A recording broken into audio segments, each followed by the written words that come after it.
Hello my dear students, आप सभी का न्यू स्मार्ट पीके क्लासेज में स्वागत है। तो आइए आज मैं class 9th subject social science सामाजिक विज्ञान के अंतर्गत आपका जो इसमें सिविक्स का चैप्टर होता है, चैप्टर नेम आपको पता ही होगा, संविधान निर्माण पार्ट चैप्टर नंबर 3 है। मैंने आपको इसका 2 वीडियो बना दिए हैं, पार्ट नंबर 1 पार्ट नंबर 2। आज मैं पार्ट नंबर 3 में बात करूंगा।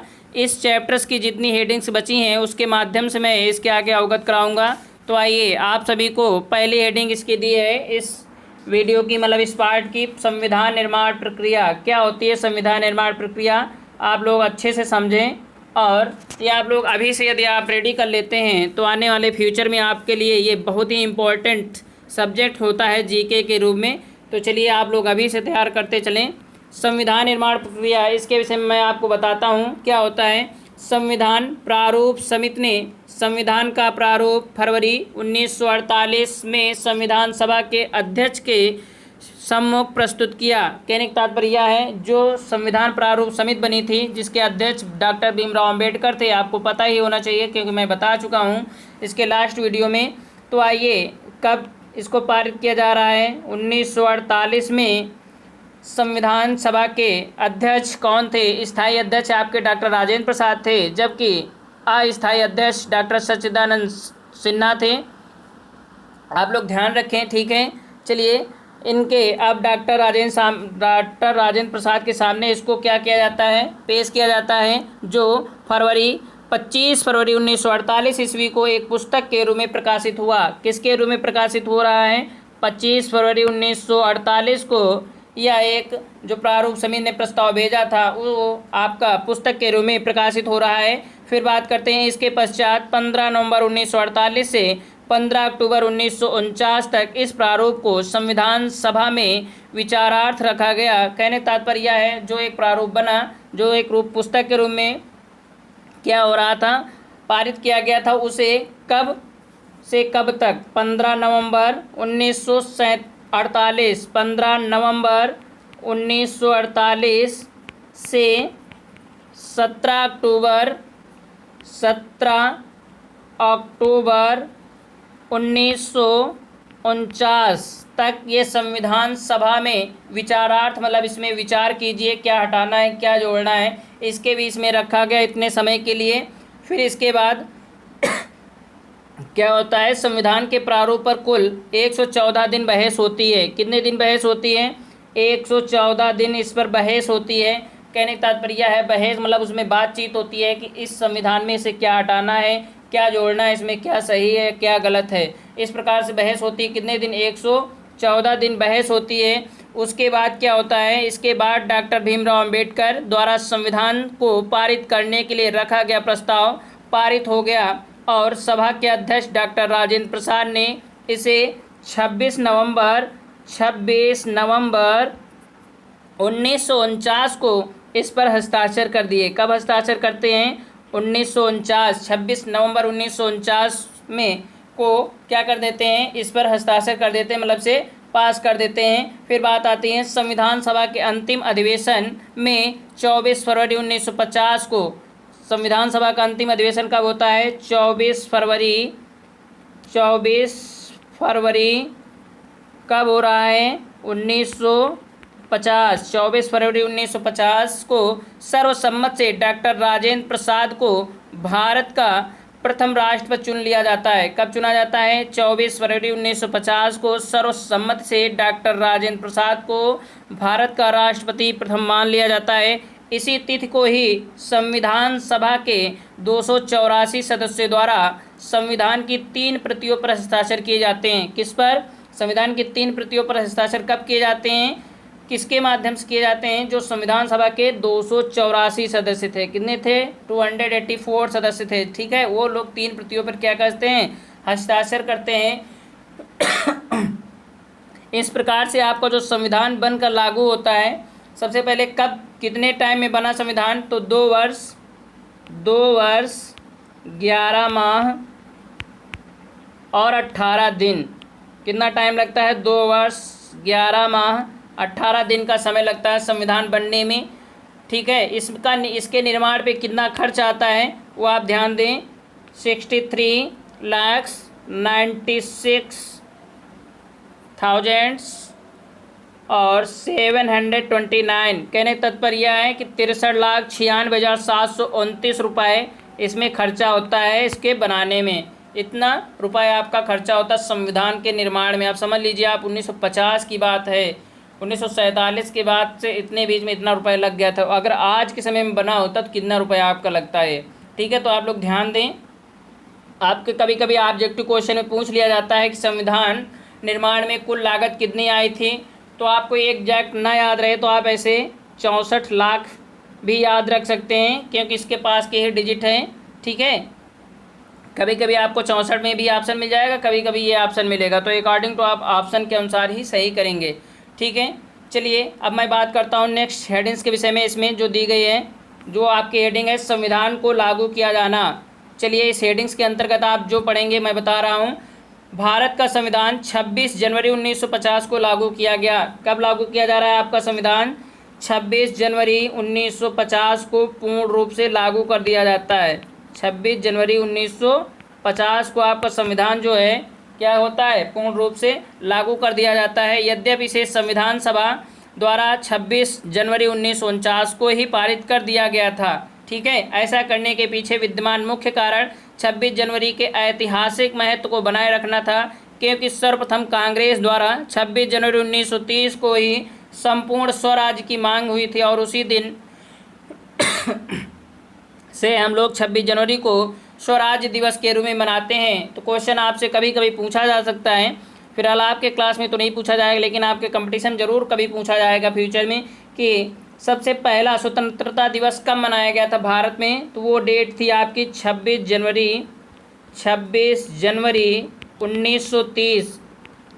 26 जनवरी 1930 को सबसे पहला स्वतंत्रता दिवस मनाया गया था। ठीक है, स्वतंत्रता दिवस कब मनाया जाता है? 26 जनवरी 1930 को पहला स्वतंत्रता दिवस मनाया जाता है। फिर आगे चलकर जब हमारा संविधान बनकर रेडी हुआ तो इस डेट को हमें याद रखने के लिए हम लोगों ने क्या किया, इसी दिन हमारे देश के जो महान नायक थे उन्होंने 26 जनवरी को ही ऐसा दिन चुना कि संविधान को लागू किया जाए। इस प्रकार से 26 जनवरी 1950 से आज तक हम इस डेट को याद रखने के लिए क्या मनाते हैं? गणतंत्र दिवस मनाते हैं। ठीक है, क्या मनाते हैं? गणतंत्र दिवस मनाते हैं। इससे जो पॉइंट मेन थे मैंने आपको बता दिया है। आइए नेक्स्ट हेडिंग्स के विषय में बात करते हैं। अगली हेडिंग आपको दी गई है भारतीय संविधान के स्रोत क्या क्या हैं। स्रोत मतलब होता है क्या क्या चीज़ लगी हैं, क्या क्या चीज़ संविधान बनाने में लगी थी। आइए हेडिंग्स के माध्यम से मैं आपको बताता हूँ। इसके निम्नलिखित स्रोत हैं। पॉइंट नंबर फर्स्ट पे आप ध्यान दें, मैं लिखूंगा नहीं, आपको हेडिंग बोल देता हूँ। नेहरू रिपोर्ट 1928 पहला स्रोत है ये आपका। पंडित मोतीलाल नेहरू की अध्यक्षता में गठित इस समिति की रिपोर्ट में की गई कुछ सिफारिशें वर्तमान में भी हमारे संविधान की कुछ प्रमुख विशेषताओं के रूप में विद्यमान है, जैसे शक्तिशाली केंद्र शासित संघात्मक व्यवस्था, केंद्र में द्विसदनीय विधानमंडल, संयुक्त चुनाव प्रणाली, सार्वभौमिक वयस्क मताधिकार, धर्मनिरपेक्ष राज्य तथा सर्वोच्च न्यायालय की स्थापना। ये नेहरू रिपोर्ट के द्वारा दी गई थी कि इतनी चीज़ें होनी चाहिए संविधान में। फिर बात करते हैं भारत सरकार अधिनियम 1935। तो क्वेश्चन आपसे पूछा जाता है भारत सरकार अधिनियम कब गठित किया गया था? तो 1935 में गठित किया गया था। भारतीय संविधान का लगभग 70% भाग, कितने भाग? 70% भाग जो है आपका इंग्लैंड की संसद द्वारा भारत के लिए पारित किया गया। इसे भारत सरकार अधिनियम पर ही आधारित है। ठीक है, हार्डग्रेव के अनुसार, हार्डग्रेव एक राइटर हैं जो उन्होंने कहा है कि भारतीय संविधान के 395 अनुच्छेद 395 अनुच्छेदों में से लगभग 250 अनुच्छेद ऐसे हैं जो वर्ष 1935 के अधिनियम से या तो शब्दतः लिए गए हैं या फिर उसमें से थोड़ा सा परिवर्तन कर दिया गया। कहने तात्पर्य यह है कि जो हमारे संविधान में 395 अनुच्छेद दिए गए थे उसमें से 250 अनुच्छेद ऐसे हैं जो भारतीय सरकार अधिनियम द्वारा 1935 जो बनाया गया था उससे लिए गए हैं या उसमें थोड़ा सा परिवर्तन कर दिया गया है। ये आपके हार्डग्रेव के अनुसार कथन था। अब इसमें जो तीसरा स्रोत लिया गया था आप ध्यान दें, विदेशी संविधानों का प्रभाव। हमारे संविधान में विदेशी संविधानों का क्या प्रभाव पड़ा है उसके विषय में आप ध्यान दें। 3 नंबर हेडिंग के अंतर्गत आप पढ़ेंगे। सबसे पहले संविधान निर्माण के दौरान भारतीय संविधान के निर्माताओं ने लगभग 80 देशों की शासन व्यवस्थाओं का विश्लेषण किया। कितने देशों की? 80 देशों की। ठीक है, कि उनमें से क्या क्या है। तो उस तदुपरांत भारतीय परिस्थितियों में आवश्यकताओं तथा राष्ट्रीय आंदोलन के दौरान उपजे आदर्शों के परिप्रेक्ष्य में एक अपेक्षाकृत अधिक मानवीय एवं व्यवहारिक व्यवस्था अपनाई गई। इस प्रकार से उन्होंने देखा और परखा कि किस देश में क्या शासन व्यवस्था है, उससे हमें क्या अच्छा मिल सकता है, मैं अपने संविधान में क्या शामिल करूं। इस प्रकार से सबसे पहले ब्रिटेन से क्या क्या लिया जाता है, इस पर आप ध्यान दें। ब्रिटेन से ली जाती संसदीय व्यवस्था, राष्ट्रपति नाम मात्र का अध्यक्ष तथा वास्तविक अध्यक्ष का अलग अलग होना, राज्यसभा से लोकसभा अधिक शक्तिशाली होना, अब मंत्रिमंडल में प्रधानमंत्री का सर्वोच्च स्थान, कानून का शासन, विधि निर्माण की प्रक्रिया, एकल नागरिकता, द्विसदनीय व्यवस्था। इतना सब कहाँ से लिया जाता है? ब्रिटेन से लिया जाता है। क्वेश्चन इनमें से आपके ऑब्जेक्टिव बनाए जा सकते हैं, आप लोग पॉइंट इसलिए ध्यान रखें। ठीक है, अमेरिका से क्या लिया जाता है? नंबर 1 प्रस्तावना, फिर न्यायपालिका की स्वतंत्रता, न्यायिक पुनरावलोकन, मौलिक अधिकार, सर्वोच्च न्यायालय के न्यायाधीशों को पद से हटाने की व्यवस्था। कहने का तात्पर्य है कि न्यायाधीश को किस प्रकार से हटाया जा सकता है, ये व्यवस्था कहाँ से ली गई है? अमेरिका से ली गई थी। फिर है राष्ट्रपति एक प्रमुख कार्यकारी अध्यक्ष के रूप में, और जो दूसरा लिया गया है, फिर लिया गया उपराष्ट्रपति उच्च सदन का पदेन सभापति, और जो मेन इसकी है वो है संविधान संशोधन प्रक्रिया। क्वेश्चन पूछा जाता है संविधान संशोधन प्रक्रिया कहाँ से ली गई है, किस देश से ली गई है, तो आपका आंसर होगा अमेरिका। ठीक है, अब मैं बात करता हूँ आयरलैंड से क्या लिया गया है। राज्य के नीति निर्देशक सिद्धांत, राज्य के नीति निर्देशक सिद्धांत जो लिए गए हैं वो आयरलैंड से लिए गए हैं।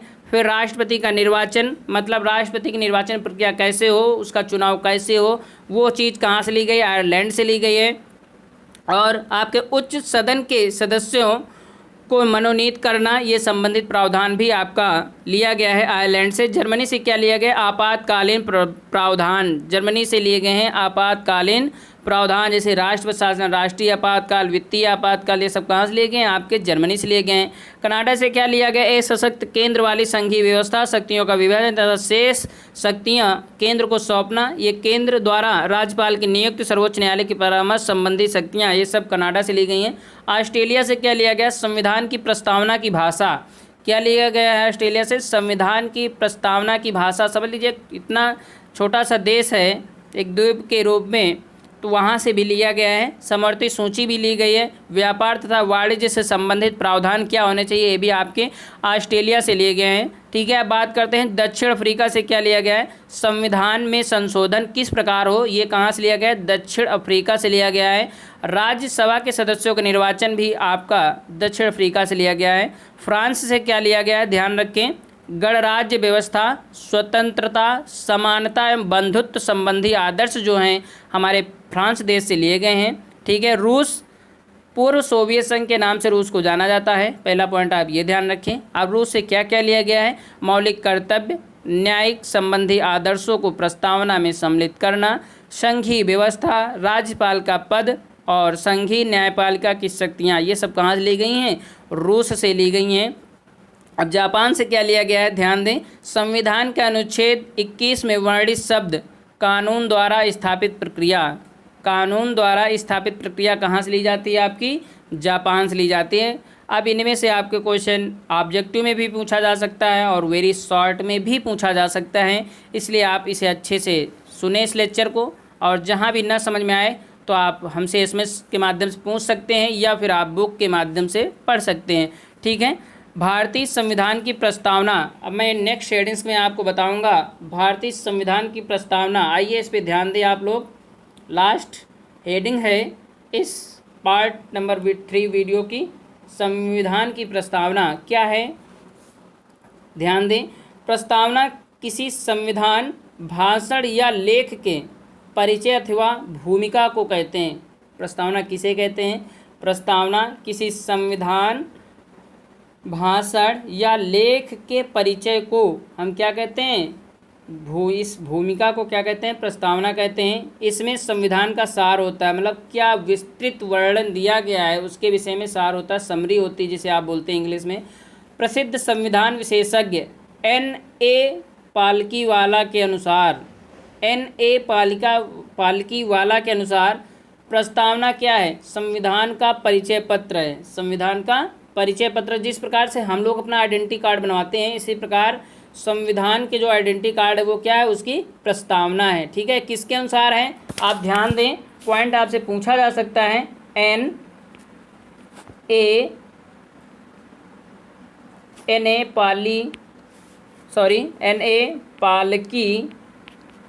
पालकी वाला, इन्होंने क्या कहा है संविधान के विषय में, इन्होंने कहा है कि जो प्रस्तावना है वो संविधान का परिचय पत्र है। ठीक है, ये एन.ए. पालकी वाला के अनुसार है। ध्यान रखना है, ऑब्जेक्टिव क्वेश्चन में हाई स्कूल में भी पूछा जाता है और आने वाले आपके कंपटीशन में भी पूछा जाएगा, और आपकी क्लास का है ये तो ऑलरेडी ही पूछा जाएगा। ठीक है, ध्यान दें आप। चलिए नेक्स्ट ध्यान दें पॉइंट, भारतीय संविधान की प्रस्तावना पंडित नेहरू द्वारा निर्मित उद्देश्य प्रस्ताव पर आधारित है। संविधान के अंगीकृत होने से वर्तमान तक प्रस्तावना में एक बार 42वें संविधान संशोधन 1976 द्वारा संशोधन किया गया है। 1976 मतलब 1976। ठीक है, सर्वोच्च न्यायालय ने प्रस्तावना को स्पष्ट करते हुए कहा है कि प्रस्तावना संविधान के निर्माताओं के आशय को स्पष्ट करने वाली कुंजी है। ये किसने कहा है, सर्वोच्च न्यायालय ने कहा है प्रस्तावना के विषय में। ठीक है, क्या कहा है, प्रस्तावना जो है संविधान के निर्माताओं के आशय को स्पष्ट करने वाली क्या है, कुंजी है। संविधान की प्रस्तावना में क्या कहा गया है, आप लोग ध्यान रख से सुने, इसे बहुत ही इम्पोर्टेंट है। इसके जो बीच में पॉइंट्स जो शब्द हैं वो आपके बहुत ही इम्पोर्टेंट है, सुने। मैं आपको प्रस्तावना सुनाता हूँ। हम भारत के लोग भारत को एक संपूर्ण प्रभुत्व संपन्न समाजवादी पंथ निरपेक्ष लोकतंत्रात्मक गणराज्य बनाने के लिए तथा इसके समस्त नागरिकों को सामाजिक आर्थिक एवं राजनीतिक न्याय विचार अभिव्यक्ति विश्वास धर्म एवं उपासना की स्वतंत्रता एवं अवसर की समता प्राप्त करने के लिए तथा उन सब में व्यक्ति की गरिमा और राष्ट्र की एकता और अखंडता सुनिश्चित करने वाली बंधुत्व बढ़ाने के लिए दृढ़ संकल्प होकर अपनी इस संविधान सभा में आज दिनांक 26 नवंबर 1949 इसे मिति मार्गशीर्ष शुक्ल सप्तमी संवत 2006 विक्रमी को एतत् द्वारा इस संविधान को अंगीकृत अधिनियमित तथा आत्मर्पित करते हैं। ये आपकी प्रस्तावना में लिखे हुए शब्द हैं। ठीक है, आप लोग इस प्रस्तावना में जो लिखा है उसे आप अच्छे से पढ़ लीजिएगा, एक बार फिर से याद कर लीजिएगा, क्योंकि पूछा जा सकता है आपसे। लॉन्ग क्वेश्चन में तो नहीं आता, लेकिन आपका शॉर्ट क्वेश्चन में ज़रूर पूछा जाता है कि प्रस्तावना में लिखित वर्ण शब्दों का उल्लेख कीजिए। ठीक है, तो आपको इतनी प्रस्तावना लिखनी पड़ेगी जो मैंने 4 लाइन की आपको सुनाई है। नेक्स्ट पॉइंट जो इसमें दिया है, 42वें संविधान संशोधन अधिनियम 1976 द्वारा प्रस्तावना में कौन कौन से शब्द जोड़े गए, समाजवादी पंथ निरपेक्ष और अखंडता शब्दों का समावेश किया गया है। इस पॉइंट्स को आप ध्यान दें, कौन कौन से शब्द जोड़े गए हैं। चलिए मैं लिख के बता देता हूँ। 42वें संविधान संशोधन में पहली बात तो आप ये रखें याद, कब हुआ था ये संशोधन, 1976 में हुआ था। ठीक है, कौन से शब्द जोड़े गए थे, समाजवादी और दूसरा शब्द आपका था पंथ निरपेक्ष